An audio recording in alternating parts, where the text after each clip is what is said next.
Hello student. आज हमारा जो इस चैप्टर का निर्णय एंड डिसीजन मेकिंग का जो लास्ट जो टॉपिक है, यानी लास्ट टॉपिक होगा निर्णय विधियाँ या तकनीकें, मेथड्स और टेक्निक्स ऑफ डिसीजन मेकिंग। ये जो टॉपिक है एग्ज़ाम के दृष्टिकोण से बहुत इम्पोर्टेंट है।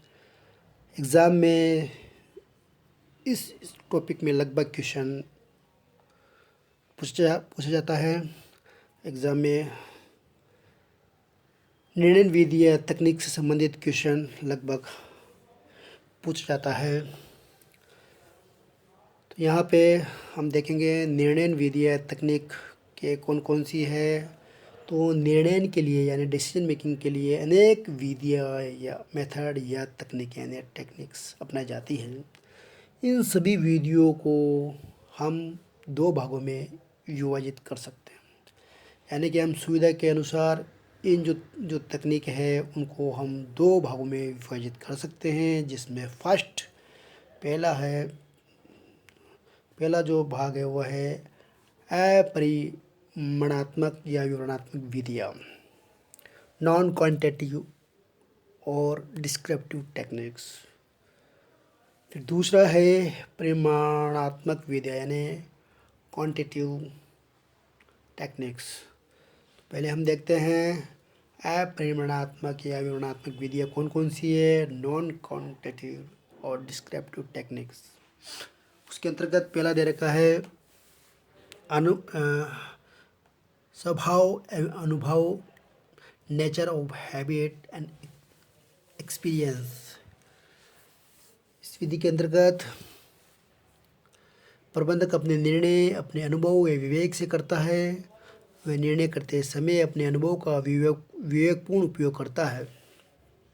ठीक है।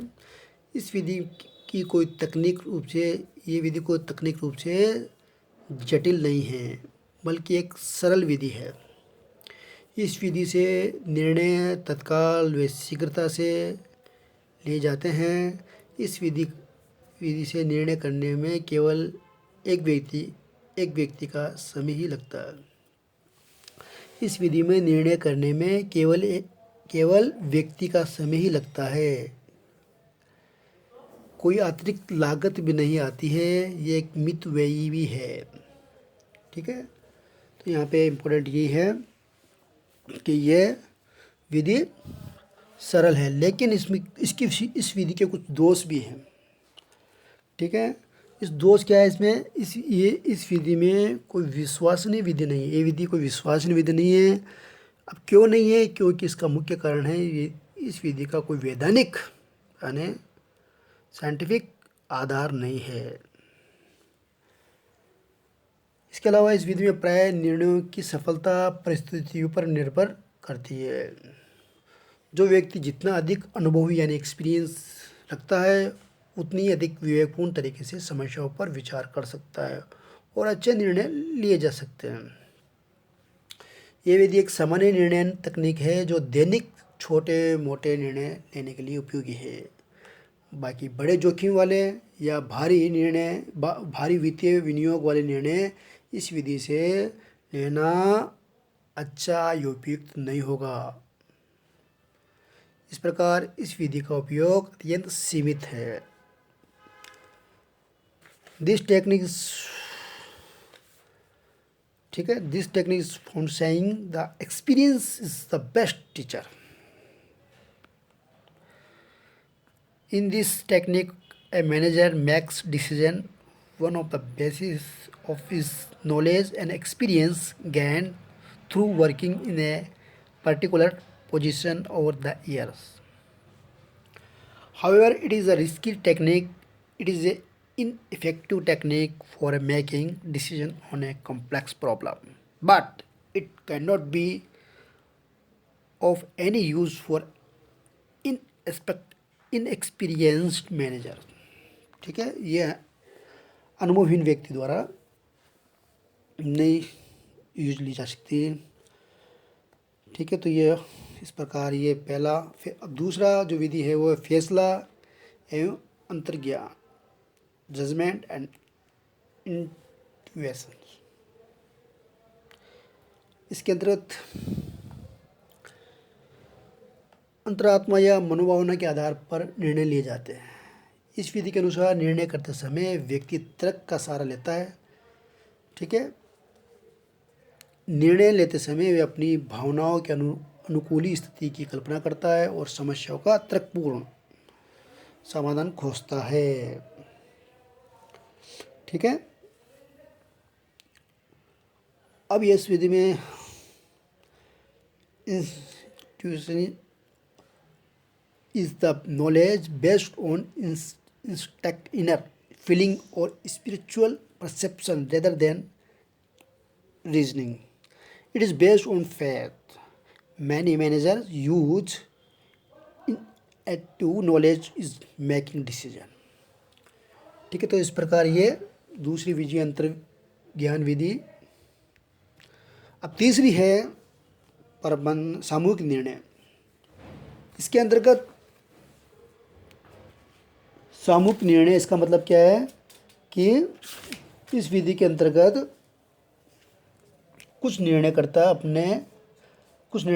अन्य व्यक्तियों के विचारों के निर्णय का महत्वपूर्ण आधार बनते हैं। कुछ निर्णयकर्ता अन्य व्यक्तियों के विचारों के निर्णय का महत्वपूर्ण आधार मानते हैं।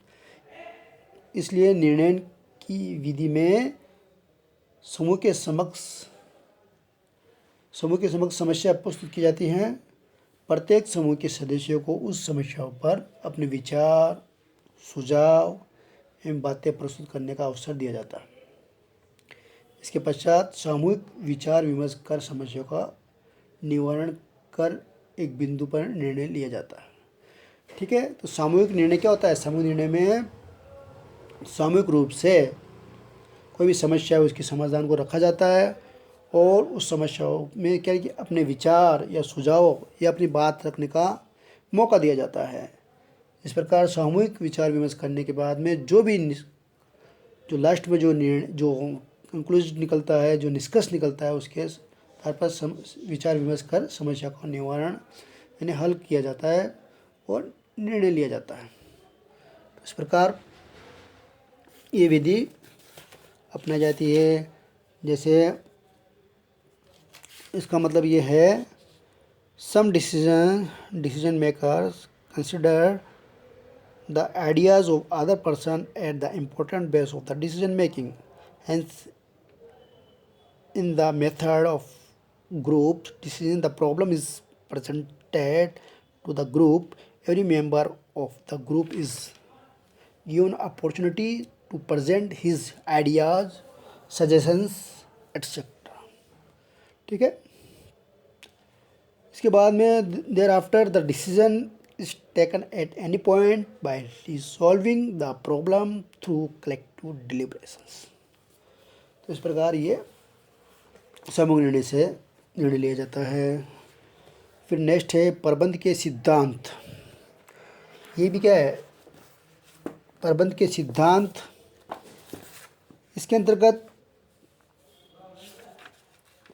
हालांकि प्रबंध के सिद्धांत को निर्णय की तकनीक या विधि नहीं माना जा सकता, किंतु ये निर्णय प्रक्रिया को दिशा निर्देश प्रदान करने में सहायक होते हैं।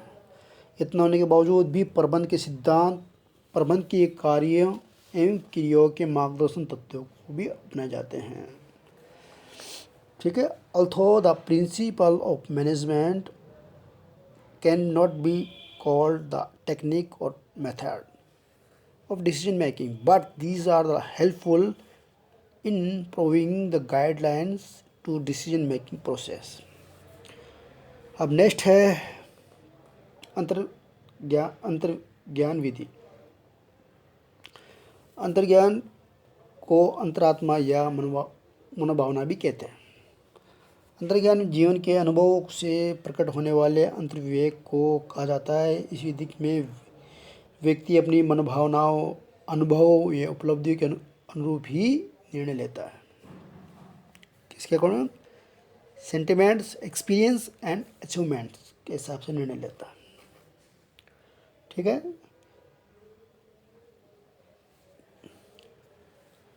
इसके अलावा इसके अतिरिक्त वे निर्णय लेते समय अपने भावना के अनुरूप ही स्थिति की कल्पना भी करता है और समस्याओं का तर्कपूर्ण समाधान भी खोजता है। तो यहाँ पे situation according to the feelings and find logical solution of problem.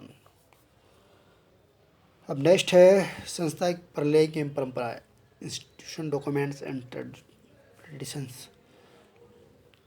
इसके अंतर्गत प्रत्येक संस्था अपने प्रकार के प्रलेख रखती है।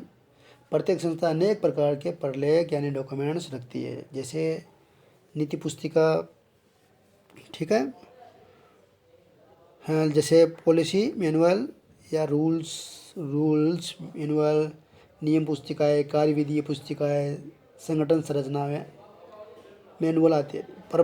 प्रबंधक समय समय पर निर्णय लेते समय इनका उपयोग करता है। दैनिक कार्यकलाप संबंधी निर्णय एवं परिचालन स्तर के प्रबंधक इन प्रलेखों के आधार पर मानकर निर्णय लेते हैं, ठीक है। तो इस प्रकार every institution maintains various type of document like policy manual, rules manual, working method manual, organization structure manual, etc. The manager use them from time to time during course of taking the decision. इसके अलावा the decision taken by the managers for daily activities and various operation activities are mostly on the basis of these document, ठीक है। तो इस प्रकार ये निर्णय की जो विधियाँ है उसमें पहला जो विधि थी, पहले प्रकार की जो विधियाँ थी उनमें से परिमाणात्मक या विवरणात्मक विधियाँ पूरी होती है। अब सेकंड है परिमाणात्मक तकनीकें, परिमाणात्मक यानी क्वांटिटेटिव तकनीक। अब इसके अंतर्गत कौन कौन सी विधि है, तो इसमें को हम 3 भागों में विभाजित कर सकते हैं। जो पहला है आर्थिक व वित्तीय विधियाँ, इकोनॉमिक एंड फाइनेंशियल तकनीक।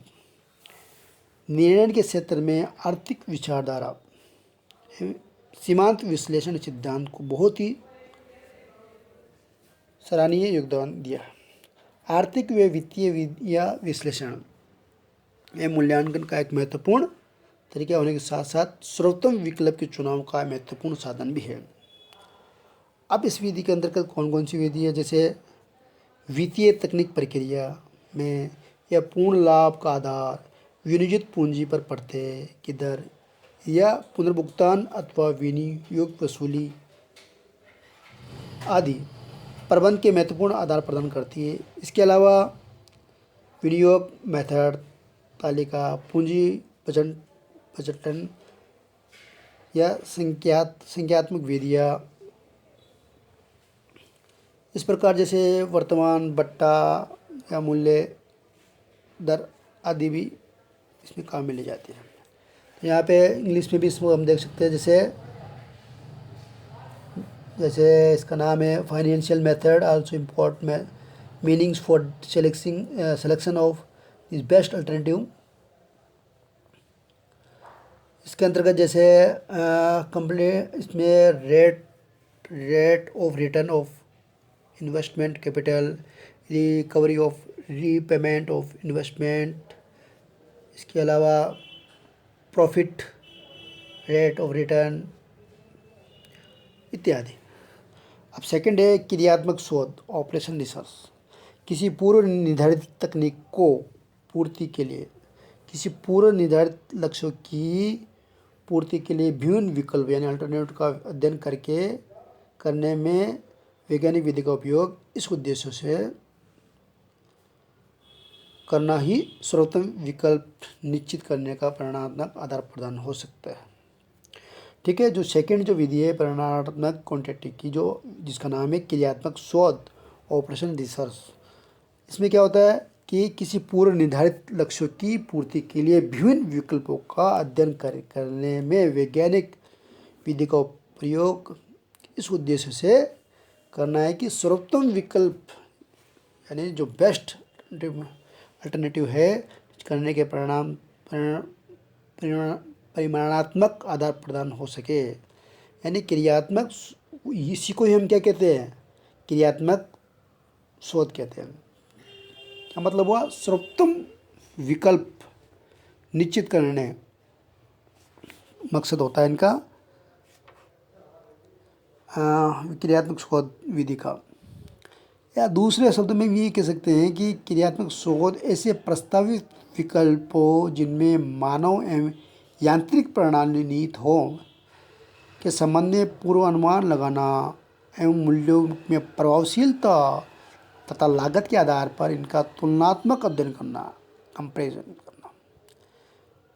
इस प्रकार निर्णय लेने की एक ऐसी तकनीक या समूह है जो व्यावसायिक चलों को अंक तालिका सूत्रों में परिवर्तित करने निर्णय संबंधी सर्वोत्तम विकल्प चुनने में सहायता करती है। तो यहाँ पे इम्पोर्टेंट बात ये है कि ये भी परिमाणात्मक तकनीक में जो फर्स्ट है आर्थिक में वित्तीय तकनीक या विधिया, उसका के बाद में सेकंड क्रियात्मक ऑपरेशन रिसर्च यानी क्रियात्मक शोध। अब उसमें कौन कौन सी विधियाँ आती है ये इम्पोर्टेंट है। तो क्रियात्मक शोध की सहायता से निम्नलिखित विधियाँ है, जैसे संभाव्यता प्रोबेबिलिटी, इसके अलावा गेम्स थ्योरी, पंक्तिबंधन सिद्धांत, क्यूइंग थ्योरी, इसके अलावा रेखीय कार्यक्रम लाइनर प्रोग्राम, इसके अलावा भी एक अनुरूपण प्रतिरूप यानी मॉडल्स, कौन सा? Simulations models. तो यहाँ पे एक और है सर्वो सिद्धांत, सर्वो थ्योरी इत्यादि। ये क्या है? इसके अलावा और भी हम देख सकते हैं पद्धति विश्लेषण, सिस्टम एनालिसिस, फिर आदान प्रदान विश्लेषण, इनपुट आउटपुट एनालिसिस। ये जितने भी है ये सभी विधियाँ किसके अंतर्गत आती है? क्रियात्मक शोध, ऑपरेशन रिसर्च। अब जो परिमाणात्मक तकनीक या क्वांटिटेटिव तकनीक से उसमें हमने आर्थिक एवं वित्तीय विधियाँ देखी, क्रियात्मक शोध, ऑपरेशन रिसर्च, जिसके अंतर्गत हमने क्या देखा? आदान प्रदान विश्लेषण, इनपुट आउटपुट एनालिसिस, पद्धति विश्लेषण, सिस्टम एनालिसिस। इसके अलावा रेखीय कार्यक्रम, संभाव्यता प्रोबेबिलिटी, इसके अलावा अनुरूपण प्रतिरूप इत्यादि। और लास्ट में है गणितीय एवं सांख्यिकी विधियाँ, मैथमेटिकल एंड स्टैटिस्टिकल मेथड। अब इसके अंतर्गत क्या क्या आते हैं? इसमें अंतर्गत कार्यक्रम मूल्यांकन एवं पुनर्निरीक्षण विधि यानी programme evolution and review technique part. अब यहाँ पे ये जो पार्ट है यानी कार्यक्रम मूल्यांकन एवं पुनर्निरीक्षण विधि, इसका हम इसके अलावा इसमें क्रिटिकल पाथ मेथड, आलोचनीय मांग विधि, सर्वो विधि, निर्णय वर्क्स यानी डिसीजन ट्री, इसके अलावा प्रतिगमन रिग्रेशन, प्राथमिकता को सिद्धांत, प्रेफरेंस थ्योरी, सूचना सिद्धांत, इंफॉर्मेशन सिस्टम। ये किसके अंतर्गत आती है? गणितीय एवं सांख्यिकी विधियाँ, मैथमेटिकल एंड स्टैटिस्टिकल मेथड के अंतर्गत आती है। अब इनका जो अर्थ है, मीनिंग है, जैसे कार्यक्रम मूल्यांकन इंफॉर्मेशन विधि या आलोचकीय विधि यानी CPM इत्यादि, इनका हम विस्तार पूर्वक अध्ययन नेक्स्ट वीडियो में करेंगे जब हम गणितीय एवं सांख्यिकी विधियों का अध्ययन करेंगे। तो यहाँ पे हमने देखा निर्णय की तकनीकी एवं विधियाँ जो है उसको हमने दो भागों में बांटा, जिसमें फर्स्ट परिमाणात्मक एवं विवरणात्मक विधि, non quantitative and descriptive technique. इसके अलावा सेकंड थी परिमाणात्मक तकनीक, क्वांटिटेटिव तकनीक, जिसको हमने देखा तीन भाग इसके भी, जिसमें फर्स्ट आर्थिक वित्तीय तकनीक वित्तीय विधियाँ, इकोनॉमिक एंड फाइनेंशियल टेक्निक, फिर क्रियात्मक शोध, ऑपरेशन रिसर्च। इसके अलावा लास्ट थी गणितीय एवं सांख्यिकी विधियाँ, मैथमेटिकल एंड स्टैटिस्टिकल मेथड्स, जिसके अंतर्गत हमने ये पार्ट यानी कार्यक्रम मूल्यांकन पुनरीक्षण, programme evolution and review technique, इसके अलावा आलोचकीय मार्ग विधि, critical and path method CPM। इसके अलावा हमने देखा सूचना सिद्धांत, प्राथमिकता का सिद्धांत, सूचना इंफॉर्मेशन सिस्टम इत्यादि। तो ये यहाँ पे टॉपिक ख़त्म होता है यहाँ पे। Thank you.